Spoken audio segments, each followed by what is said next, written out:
Romanian General, retired, expert in radiolocation, radar technology, and doctor in geophysical war. Currently he occupies the following positions: Advisor of the Romanian Parliament on unconventional issues and asymmetrical threats. Director of the Special Situations and Research Center on UFOs and Psihotronics. Founder of the Association for the Study of Unidentified Aerospace Phenomena. Author of dozens of esoteric books. In the introduction he speaks about a good friend of his who had seen two reptilian beings in an early morning, 5 a.m., in the Reptilian Mountains, a group of mountains in the Carpathians. His friend is a military figure as well, a high-ranking officer specialized in commando warfare, which asked for his identity to remain undisclosed. He served in Iraq, Afghanistan, Africa, and South America. Currently he is on another war theater in the Middle East. General Strainu also mentioned that his friend is not a fan of either sci-fi or ufology. General Strainu stated that he trusts his friend above any doubt. The events took place as follows.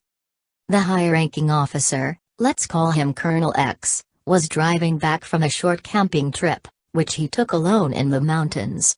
He was closing to Bucharest, Romania's capital city, when his car signalized that it was low on gas, so he pulled into a small rural gas station. It was 5 o'clock to 5:10 a.m., so nobody was around.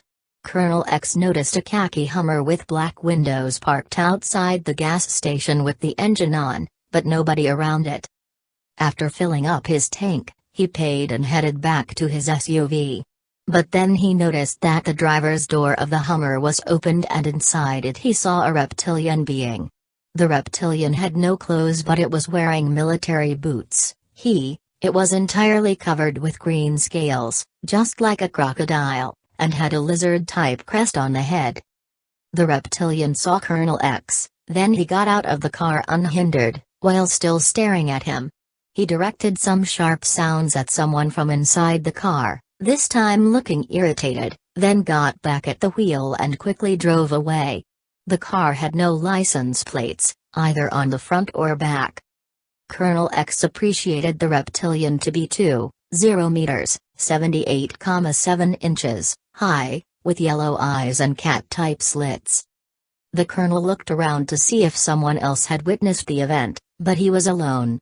Then he noticed the gas station's video camera.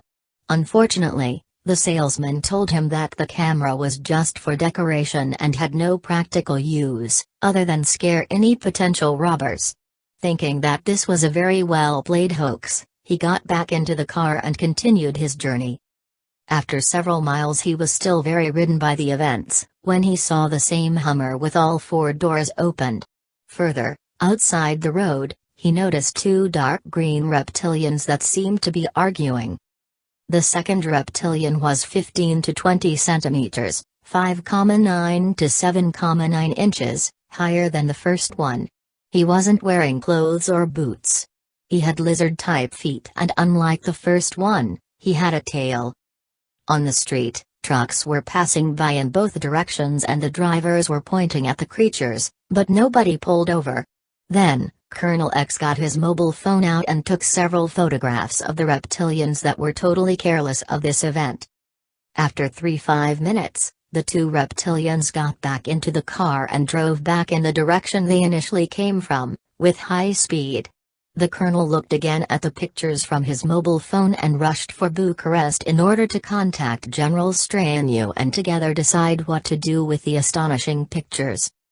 Back in Bucharest, the phone was clearly showing 11 pictures, but all of them were completely green. Together with General Strainu, they headed to a phone service company that couldn't help them either.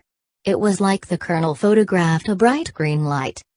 For 2 weeks they analyzed the story in great detail and searched for witnesses, but all efforts ended up in failure.